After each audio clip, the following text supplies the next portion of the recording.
దేవుని యొక్క సన్నిధిలో బైబిల్ మనకు స్పష్టంగా తెలియజేస్తూ ఉంది. దేవుడు నిన్ను సంఘం కోసం ఏర్పరచుకున్నాడు. దేవుడు నిన్ను సువార్త కోసం ఏర్పరచుకున్నాడు. దేవుడు నిన్ను దేవుని పని చేయటానికి ఏర్పరచుకున్నాడు. సువార్త చేయటానికి ఏర్పరచుకున్నాడు. పరిచర్య చేయటానికి ఏర్పరచుకున్నాడు.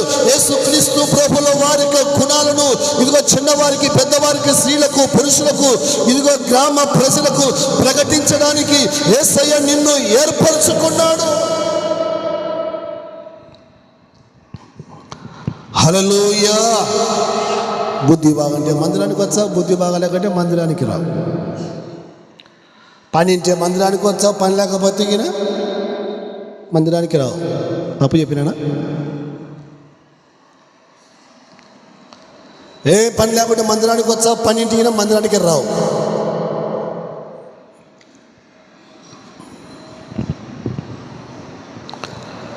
దేవునికి బిడ్డలారా, నీవు ఒక ప్రత్యేకించబడిన వ్యక్తివి.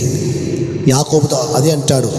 యాకోబు, నిన్ను తల్లి గర్భములో పిండముగా రూపించబడినప్పుడే నిన్ను నేను ఏర్పరచుకున్నాను నా కొరకు. హల్లెలూయా, హల్లెలూయా. ఎందుకు దేవుడు నిన్ను నన్ను సంఘములో ఒక విశ్వాసిగా, సంఘములో ఒక పరిచారకులుగా ఎందుకు దేవుడిని ఏర్పరచుకున్నాడంటే ఆయన గుణాలను నీవు ప్రచురము చేయుట కొరకు.